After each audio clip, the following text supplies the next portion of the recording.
조갑제 TV 시청자 여러분 안녕하십니까? 2024년 12월 12일 오후 3시 11분입니다. 오늘 오전에 윤석열 대통령이 또 대국민 담화를 발표를 해가지고 왜 비상계엄령을 선포했느냐에 대해서 설명을 했습니다. 이 설명 중에서 아주 특이하고 정말 희한한 대목이 있었습니다.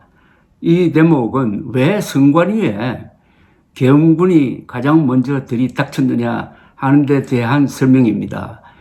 이 설명을 듣고 있으면은 윤석열 대통령의 이 정신구조가 정말 심각하다는 느낌을 받습니다. 그리고 아주 비겁하다는 생각을 갖게 됩니다. 부정선거 음모론자들에게 말려가지고 계엄군을 선관위에 투입해가지고 서버를 바깥으로 반출해가지고 그 다음에 그걸 가지고 뭘 하려고 했느냐에 대한 솔직한 고백이 아니라 왜 선관위에 병력을 보내게 되었느냐 하는 그 설명만 하는데 이걸 듣고 이해할 사람이 전 세계 사람 중에서 몇 사람이나 될지 하는 생각이 듭니다. 우선 제가 소개를 해드리겠습니다. 제가 비상계엄이라는 엄중한 결단을 내리기까지 그동안 직접 차마 밝히지 못했던 더 심각한 일들이 많이 있습니다. 설명합니다. 작년 하반기 선거관리위원회를 비롯한 헌법기관들과 정부기관에 대해 북한의 해킹 공격이 있었습니다. 국가정보원이 이를 발견하고 정보 유출과 시스템 안전성을 점검하고자 했습니다.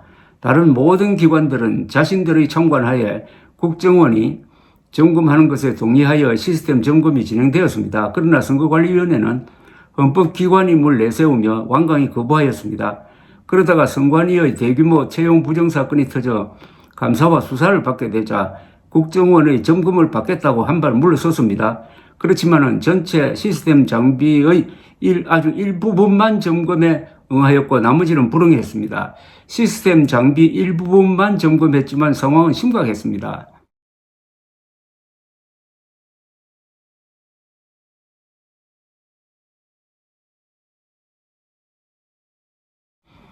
국정원 직원이 해커로서 해킹을 시도하자 얼마든지 데이터 조작이 가능하였고 방화벽도 사실상 없는 것이나 마찬가지였습니다.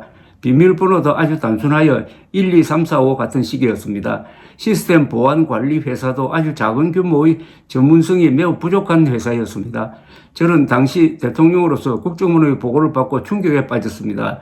민주주의 핵심인 선거를 관리하는 전산 시스템이 이렇게 엉터리인데 어떻게 국민들이 선거 결과를 신뢰할 수 있겠습니까? 선관위도 국정원의 보안 점검 과정에 입회하여 지켜보았지만 자신들이 직접 데이터를 조작한 일이 없다는 변명만 되풀이할 뿐이었습니다.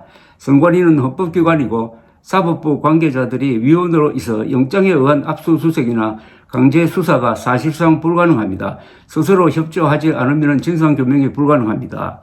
지난 24년 4월 총선을 앞두고도 문제 있는 부분에 대한 개선을 요구했지만 제대로 개선되었는지는 알 수 없습니다. 그래서 저는 이번에 국방장관에게 선관위 전산 시스템을 점검하도록 지시한 것입니다. 결론이 이겁니다. 그래서 저는 이번에 국방장관에게 선관위 전산 시스템을 점검하도록 지시한 것입니다.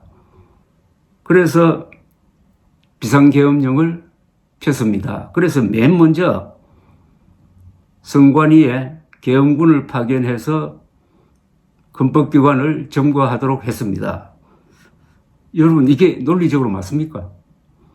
전산 시스템을 점검하도록 하려면 기술자가 가고 그리고 압수수색 영장을 발부받든지 하면은 선관위가 그걸 거부하겠습니까? 그런데 선관위 전산 시스템을 점검하기 위해서 왜 계엄령을 펴입니까? 빈대를 잡기 위해서 초가삼간 불태워보는 것하고 똑같지 않습니까?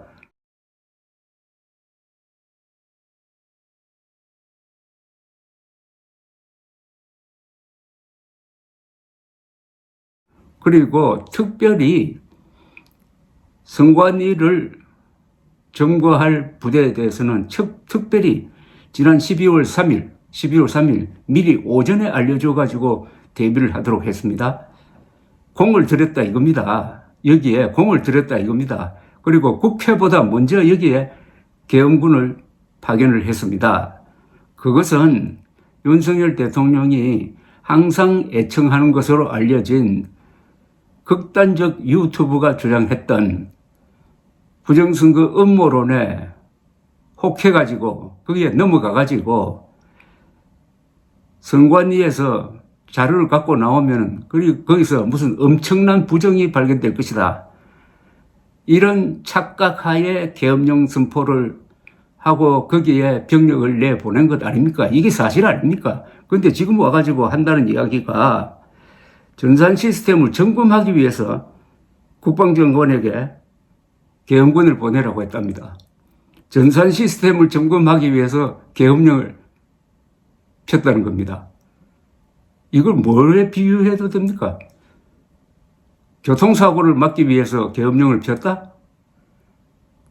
또 부부싸움을 저지하기 위해서 계엄령을 폈다는 이야기하고 마찬가지 아닙니까?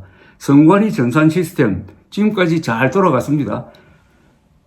선관위의 전산 시스템이 잘못돼가지고 개표가 중단된 적이 있습니까? 전산 시스템이 잘못해가지고 낙선되어야 할 사람이 당선된 경우가 있습니까?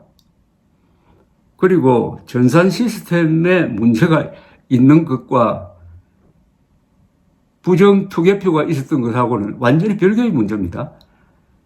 개표 과정은 전산 시스템이 감독하는 게 아닙니다. 우리나라의 개표 과정은 철저하게 수개표입니다. 거기에 개표 개수기라는 게 있어요. 그 돈 세는 거하고 또 마찬가지입니다. 그게 개표 과정을 좀 도와줄 뿐이지 전자개표가 아닙니다. 우리나라는 사람이 반드시 확인합니다. 그 기계가 계산한 투표 용지를 사람이 다 확인하고 다시 묻고 이중삼중으로 확인하고 그걸 또 정당 참관인들이 눈에 불을 켜고 봅니다. 그러다가 마지막에 각 개표소별로 마지막으로 총 집계를 합니다. 그리고 현장에서 발표를 합니다. 그 다음에 중앙선관위로 보내가지고 집계를 하도록 하는 거죠. 그러니까 각 개표소마다 다 수개표로 하나하나 확인해가지고 거기 있는 판사가 바로 확인을 해서 공개를 하고 그것을 집계하는 그런 절차가 있을 뿐입니다. 중앙선관위의 전산 시스템이 뚫렸다 하더라도 그게 개표에 무슨 부정이 있었다는 것하고는 아무 관계가 없습니다. 지금 부정선거 음모론자들이 무슨 주장을 하든지 딱 한 가지 질문에 대해서는 대답을 못합니다. 그럼 그 정도로 부정선거가 있었다면은 아마도 수천 명 또는 수만 명이 가담했다는 이야기인데 그 중에 단 한 사람이라도 용의자를 지목을 해가지고 요 사람이 그런 짓을 했다 해가지고 왜 특정을 해가지고 수사기관에 고발하지 않습니까? 이렇게 물으면은 말을 못하죠. 아니 부정선거가 대규모로 있었다고 주장만 하고 불이 났다고 온 사방 돌아다니면서 불 끕시다 하는데 정작 불을 누가 냈는지 4년이 지나도 단 한 사람도 지목하지 않고 있습니다. 이걸 믿고 윤석열 대통령이 이걸 믿고 이번에 계엄군을 보냈는데 결과가 허탕이 나오고 비난이 쏟아지니까 지어낸 말이 선관위 전산 시스템을 점검하기 위해서 비상계엄령을 폈다는 겁니다. 전산 시스템을 점검하기 위해서 이걸 말이라고 합니까? 말이라고 합니까?